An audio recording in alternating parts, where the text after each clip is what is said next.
Kung ikaw yung champion, ibig mo ipapasok sa ulo mo na ikaw pinakamalakas dahil ikaw yung nag-champion.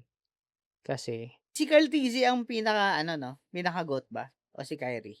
Carl Tizzy daw sabi ni Champito, pero laglag sa ECW, eh, gano'n talaga. Gano'n talaga kahit ikaw yung GOAT, maraming factors. Dati natutunan ko sa ano, dun sa competition, pumunta dito sa Pilipinas si Sean Farquhar. So he's, multi-awarded and marami siyang championship sa Magic. Sabi niya, parang basta ang pinaka-thought niya is, kung ikaw yung champion, ibig mo ipapasok sa ulo mo na ikaw pinakamalakas dahil ikaw yung nag-champion. Kasi, it just means na you perform better that day or that moment.